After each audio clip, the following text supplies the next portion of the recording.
नमस्कार, आदाब। Face today news में आपका स्वागत है। मैं हूं शावेज हुसैन जैदी। आज हमारे साथ कांग्रेस के एक वरिष्ठ नेता मौजूद हैं, मदन गोपाल मेघवाल जी, जो पर्यवेक्षक के तौर पर आए हुए हैं मेरठ नगर सीट के लिए, तो उनसे बात करेंगे।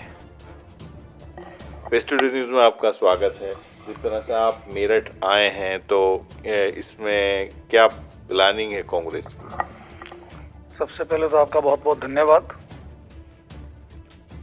मैं मेरठ महानगर सीट पे, वो शहर की सीट है, उसका ऑब्जर्वर नियुक्त किया गया है और कांग्रेस की पूरी प्लानिंग है कि वर्तमान में जो भाजपा के कुशासन और सपा की जिस प्रकार की नीतियां रही है, जातिवादी और बांटने की, इन नीतियों के खिलाफ देश को मजबूत करने के लिए उत्तर प्रदेश के चुनाव में कांग्रेस बेहतर से बेहतर करे और यहाँ की सीट जीते, इसी उद्देश्य के साथ मैं यहाँ पर निरंतर काम कर रहा हूँ। अच्छा, अभी तक आपने क्या पाया है इस सीट के बारे में? इस सीट के बारे में देखो, मैं ऑब्जर्व कर रहा हूँ। ये सीट काफ़ी मजबूत स्थिति में है और यहाँ पर जो भी कैंडिडेट होगा, सभी कांग्रेसी मिलकर के कंधे से कंधा मिला करके उसका सहयोग करेंगे और ऐसी स्थिति के अंदर जिस प्रकार का यहाँ का समीकरण है और पिछले लगातार 2-3 सालों से प्रियंका जी ने जो मेहनत की है, उस मेहनत का परिणाम फील्ड पर नजर आ रहा है। अच्छा, जिस तरह से प्रियंका जी लड़की हूँ लड़ सकती हूँ ये एक नारा लेकर आई हैं महिलाओं को जोड़ने का, तो ऐसा लगता है कि इस नारे के जरिए कहीं ना कहीं कांग्रेस घर तक कोशिश कर रही है पहुंचने की। आप इस बारे में क्या कहना चाहेंगे? बिल्कुल, हमारे समाज की जो आधी आबादी है, इसको आज तक उसके वाजिब हकों से दूर रखा गया। जो उनकी पहचान है, उस पहचान को कभी भी इतनी खुले रूप से पहचान नहीं दी गई, उनकी पहचान को दबाया गया। तो प्रियंका जी जो चूज किया कि महिलाओं की स्थिति उत्तर प्रदेश में, वैसे तो ये सभी जगह है लेकिन उत्तर प्रदेश में विशेष रूप से बहुत खराब है। चाहे भले ने वो हाथरस की घटना का मामला हो, चाहे संख्या में महिलाओं को टिकट दिए जाने की बात कर रही है।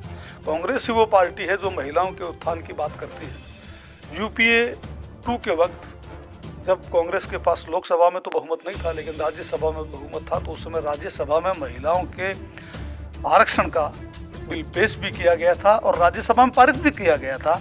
लेकिन चूंकि पार्टी की खुद की अकेले की सरकार नहीं थी, यूपीए की शासन थी जिसमें दूसरे जो सहयोगी दल थे उनका समर्थन नहीं होने के कारण से लोकसभा के अंदर ये बिल पारित नहीं हो सका था। बड़े अफसोस की बात है कि जो ये महिलाओं की बात करने वाले 2 टर्म से पूर्ण बहुमत के साथ सत्ता में आए हैं, लेकिन महिला बिल को ला करके और महिलाओं को सशक्तिकरण की जब बात आती है तो नहीं होता। इनको हाँ ड्रामा नाटक करने होते हैं। मुस्लिम महिलाओं को ये करने के लिए तो इनको सूख जाता है, क्योंकि उस समय चुनाव लड़ना होता तो 3 तलाक का ले आते हैं, लेकिन क्या बाकी महिलाओं के लिए इनका जिम्मेदारी नहीं बनती है? आज इनके पास पूरा बहुमत है। राज्यसभा में जब ये इस तरह से हल्ला गुल्ला करके किसानों का बड़ा कानून पास करवा सकते हैं, तो महिलाओं वाले मामले में तो सभी लोग साथ देंगे, कांग्रेस भी साथ देगी। अगर ये लोग करें तो वो बिल तो आराम से पास हो सकता है, लेकिन इनकी नीयत में खोट है। इसीलिए कांग्रेस ने महिलाओं को सशक्तिकरण के नाम लेकर के हम चुनाव लड़ रहे हैं और हमें पूरा विश्वास है कि महिलाएं देश के और अपने खुद के सुखद भविष्य के लिए निश्चित रूप से कांग्रेस को चुनेंगी।